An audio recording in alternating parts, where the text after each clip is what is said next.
All but the Sunday night and Monday night games are in the book as I record this, and there is a lot to take away from Week 3. The Kansas City Chiefs are in sole place of last in the AFC West. Justin Tucker is the GOAT kicker, and the Minnesota Vikings got the monkey off of their back and beat the Seattle Seahawks for the first time since 2009. So without further ado, let's dive right into Week 3. And we are going to start today's video in the Steel City to discuss the Bengals and the Pittsburgh Steelers. Now, to summarize the Pittsburgh Steelers up, I don't think they're going to go very far in the postseason if they even make it that far, and here's why. I am not at all confident in their offensive line, and Ben Roethlisberger today had to throw the ball 58 times, and I realized they were down most of the game, but even if TJ Watt, even if Alex Highsmith and Deontay Johnson play, I don't think that changes the offensive game plan because they could not run the football. They averaged 3 yards a carry, they had 15 attempts for 45 yards, and Ben Roethlisberger threw the ball to Najee Harris, the running back, 19 times today, and if that does not scream that the Steelers have offensive line issues, then I don't know what does. So I don't want to say the season's over, but in terms of a Super Bowl and a third ring for Big Ben, I kind of do think it is over. And for the Cincinnati Bengals, Joe Burrow to Jamar Chase is something we are going to be hearing about for the next decade, and I do wish that each player stays healthy so we can really maximize the results from this relationship. These two players are special at what they do, and I am very much looking forward to seeing the battles between the Cincinnati Bengals and the Cleveland Browns and Baltimore Ravens defense over the next 10 years. Next, we go to Cleveland to discuss Justin Fields' NFL debut, and in one word, I think it can be described as ugly. Woeful could be another word used to describe, but Justin Fields was sacked 9 times for 67 yards, and he finished the day passing 6 for 20 for 68 yards, and averaged a measly 3.4 yards per attempt, and rushing the football, David Montgomery averaged 3.4 yards per carry, and overall, it was about as ugly as of a day as possible for the Chicago Bears. And on the other side of the football, it's not like Cleveland looked absolutely outstanding. I do think Kareem Hunt had a very good game, but Baker Mayfield was not over the top. He is this big $200 million franchise quarterback, and he in his own right took a beating from the Chicago defensive line. Now, moving forward for the Bears, and this kind of can in a sense describe all of the rookie quarterbacks, the teams around them have to play better, and Justin Fields' offensive line, let's just go ahead and call it what it is. They cannot give up 9 sacks every single game. In a 17-game season, that would put him on pace to be sacked 153 times, and Justin Fields, nor anyone else, would not survive 153 sacks. So the Bears offensively have to play better, and that is really the main takeaway from this game is Justin Fields didn't play great in his own rights, but in the same sense, as an employee, as a player, he was not put in a situation to succeed whatsoever. Next, we go from a team that has to play better in the Bears to the New Orleans Saints. And the New Orleans Saints are 2-1, and I realize the Tampa Bay Buccaneers went out to LA and lost, but the Saints low-key could be a team that could make a deep playoff run. This is a 2-1 team that has looked pretty good defensively so far. Yes, they did lose 26-7 to the Panthers, although it wasn't entirely the defense's fault, but this is a team that went into New England on Sunday and won, and fairly comfortably at that, and they are not even close to hitting their stride offensively. And low-key, the NFC South could be very good as the Panthers played on Thursday night, and we know how they looked. They won by double digits against the Houston Texans in Davis Mills' first career start, but this is also a team, discussing the Carolina Panthers that has back-to-back double-digit wins and will play at the Cowboys next week. So we will soon see if this team is for real and how they will do against Dak Prescott and company.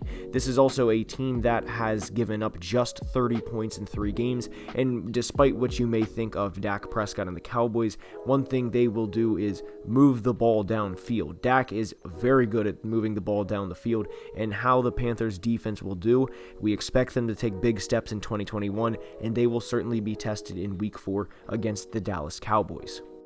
Next, we go to Buffalo to discuss their dominant win over the Washington football team, and there are multiple takeaways for each of the teams in this game. For starters, 1. Bills Mafia. I put out a video last week about Josh Allen and how much his play concerned me regarding the first 2 weeks of the season, and I feel like that was justified to feel that way. Josh did not look good in either game, and although they did win big in Miami, it was not because of Josh's dominating performance.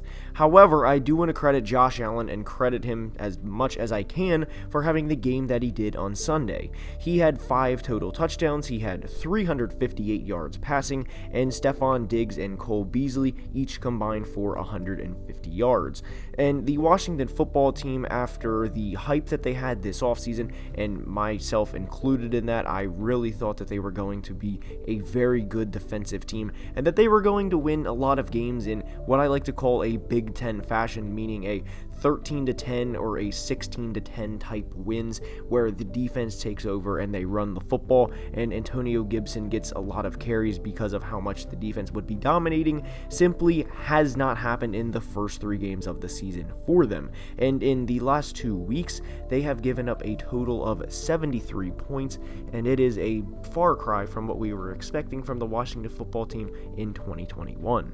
Now we go to the Mile High City to discuss Zach Wilson, the Jets, and the Denver Broncos and the future for them. So, first things first with Zach Wilson and the Jets, and it boils down to his team, like Justin Fields' team, has to play better if there is any chance that either of them ever succeed in the NFL. Zach Wilson was sacked 5 times for 41 yards today, threw no touchdowns, and had 2 interceptions in the shutout loss.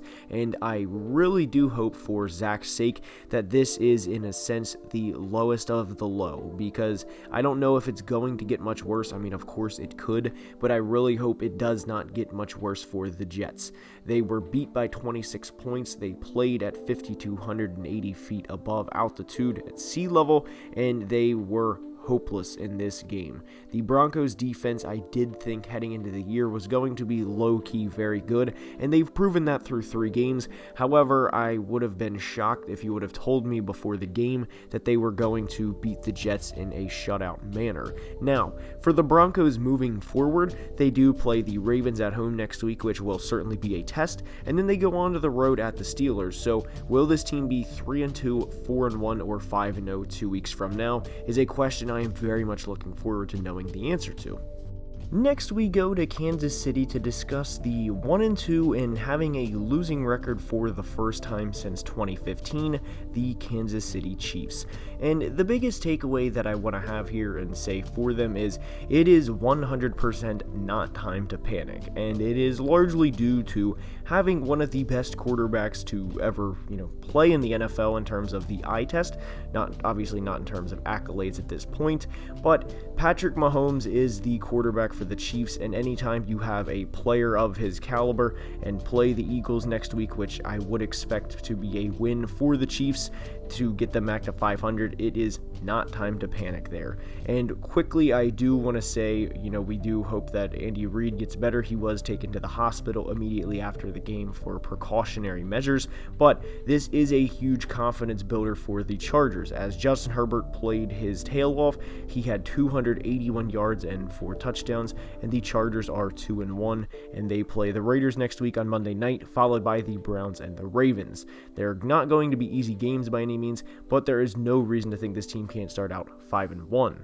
Moving on to the final few games of Sunday, and one thing I do want to give credit to is the Las Vegas Raiders. They are 3-0, and of course we all were watching that emotional win that they had on the opening Monday night with Peyton and Eli in the broadcast, with Russell Wilson calling the game as the game was winding down. And then of course they did go into Pittsburgh and Hines last week in what could have been the start to the finish of the Pittsburgh Steelers 2021 season.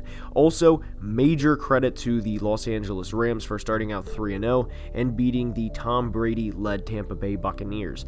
Now, Rams fans, I do want to give you guys credit, just did, but I have a feeling they're going to be seeing each other again. Whether that second matchup will be in Tampa or LA, we will find out in January. But if these teams meet in the playoffs, it will be one I, and everyone else for that matter, will be very much looking forward to. Also, you guys saw my community post earlier in the day. Justin Tucker is 100% the GOAT, and I realize that Justin may not have the clutch kicks that Adam Vinatieri has, meaning the Super Bowl game-winning kicks. Unfortunately, Justin can't exactly put himself in that situation, but if there ever is a kicker that deserves to be in the Hall of Fame first ballot-wise, not as in 6 or 7 years to get in, it is Justin Tucker. He is undoubtedly the GOAT at the kicking position. Now, as we wrap up today's video, I do want to give credit to the Tennessee Titans after they got demolished in Week 1 by the Arizona Cardinals. They are now a 2-1 football team and have a lot to look forward to in the future. Now, with that being said, that's all I have for today's video. I hope you guys enjoyed, and if you did, please leave a like and subscribe to the channel, as it would mean the world. Now, until next time, we will have a couple of film breakdowns this week, and until next time, have a great day. Love you guys. Deuces. Peace.